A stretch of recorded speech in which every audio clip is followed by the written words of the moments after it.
All right, today we're gonna start in a position called the top turtle. And you're like, again, with the clock position and the top turtle. Yeah, we've got some weird names for things. But this is actually something we consider a piece of our driver's seat. And it's someplace that we find ourselves a lot in scrambles because we're always looking for the sit position. We're gonna show you a couple of ways today that you might end up here or that you can get here. But right now, I'm just gonna kind of show you how to control the position and finish the knee bar. So what the top turtle is I've kind of got my foot hooked inside on his. My thigh's kind of on top of his thigh. I've got the top weight here. And what I'm gonna do to control this position now is I'm gonna stick my C-clamps right into his armpits and keep his arms moving forward. I'm also gonna step this leg out. So even if he has long arms and is way stronger than me, he's still not gonna be able to get this telesweep. It's gonna be really hard for him to get that. So the way I'm gonna attack the knee bar here now is I'm gonna reach up, I'm gonna kind of grab this muscle right here on his pectoral muscle, post my hand on the mat, I'm gonna move my leg in and cross my hook over to the other side where you can see I've got his leg here.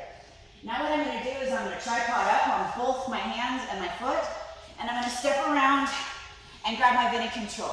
Now once I've got my Bendy control, I'm gonna release and transition into my dry sail position, pull my knee in, finish my Bendy lock, finish the knee bar, and get back on top.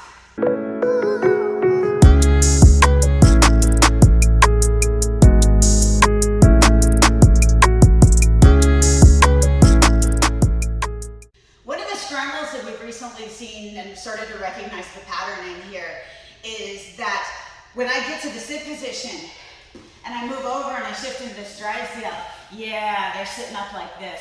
And you can see now I can't really control this. I can't grab this. The legs are just separated enough here. This is, it's actually really hard to control right here.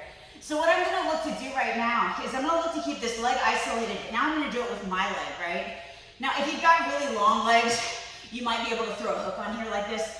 I really don't do that, but it would be an advantage if you can.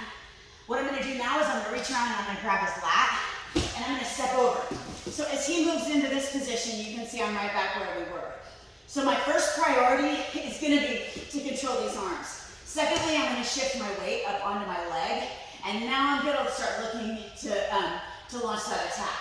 So I'm gonna grab his pec, I'm gonna post my hand, shift my knee in, cross this leg over, and start to walk around. Grab my Bendy control, put my knee in, take my knee bar, and finish back on top. One more variation with this, and we're gonna kind of do this a little bit more quickly so you can see a little bit at live speed, is that my hook will end up automatically on the other side, and that happens sometimes too. And clearly it's not a problem. I just wanna show you it's a possibility here. So as I shift over, he's gonna sit up, he's moving over. Now I'm gonna keep this hook here. I've already got this grip here, so I'm just gonna bring it right back around. But this time, now that I've got this Bendy lock, it's gonna be a lot harder for him to try to launch that same defense. And chances are good, I'm gonna get the knee bar.